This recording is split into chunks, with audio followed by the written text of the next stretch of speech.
If you're relatively younger in your 30s and 40s and you're already at that $3 million threshold, the irrevocable trust, get that thing tomorrow. If you're older and you've crested past that $5 million net worth, then get that too. I'm just throwing that out there, not giving any legal advice. But part of that has to do with this concept of core capital here. So I'll explain this.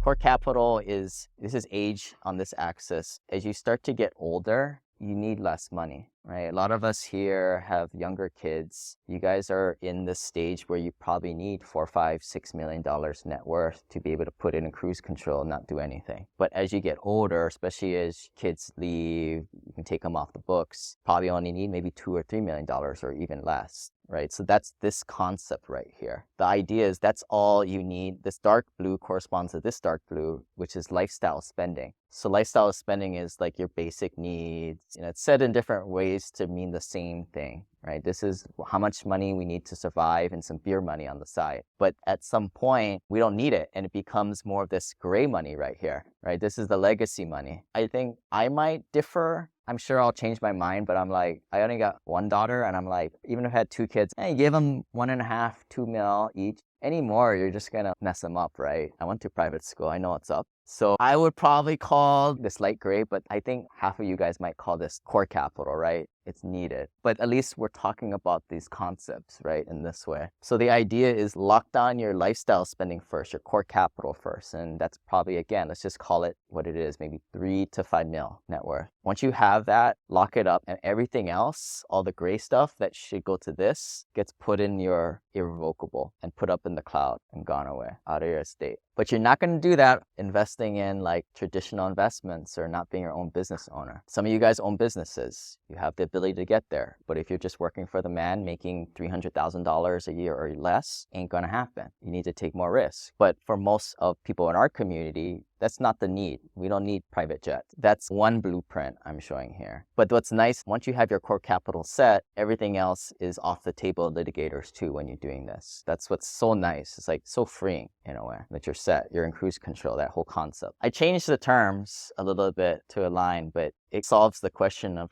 how much do you need and what's the concept? And then it's also the concept of what's the real goal? Who have read the book, the Bill Perkins book, Die with Zero? Yeah, that's a recommended book. It starts to talk about this idea of maximizing your experiences. Okay, so this is esoteric. So you have money, right? We're all trying to get money, right? Money is very important when you don't have it. I think a lot of us, time is more valuable than money. In a strange way, you can change money for time. Like I pay for the Whole Foods delivery thing. Whenever I get $40 worth of groceries, I have them deliver. I don't waste my time going to the grocery store, especially when you have young kids. I just pay. I don't care. Just pay. I'm paying for time. But there becomes a point where when you're older, you're sicker, and then you bring in health, right? You can't use money to pay for time at that point. But what is in the book, Die with Zero, the whole point is it's not necessarily time. Because you can have a lot of time and you can live an uneventful life. Experiences is the thing. And this is where I argue you need freaking money to exchange for experiences. And at the end of the day, experiences to me is the point system. Now you might disagree with me, but experiences is what I think is the score at the end of the day. We're all here playing this game, trying to get past the cash flow. But the real game is exchanging your money for experiences while you're optimizing your finances. That's the optimization question. Maximize experiences, to optimize financing. We all know that you're getting older and you could die at any moment, which is why you need a trust, and your core capital goes less and less. So it makes sense to like, all right, when I get older, I just need to trade these suckers in, this money in for experiences. This is in super fine print here. Most of you are trying to go, and this is myself too, are trying to go for 99% confidence that you will have enough to last and understand the trade-off for limited time to achieve that. What that means is we're scarcity minded. We're like squirrels putting nuts away in the tree, and we're just running around. We have a shit ton of nuts in the tree, more than enough for a winter in Hawaii. This is the case for the people in FUM, right? I think more times than not, they're still working their asses off, even though their net worth is 3 to 7 million. And just makes absolutely no sense, but that's the case. Because if you spent your whole life trying to save money, make money, you start to associate your sense of value on that.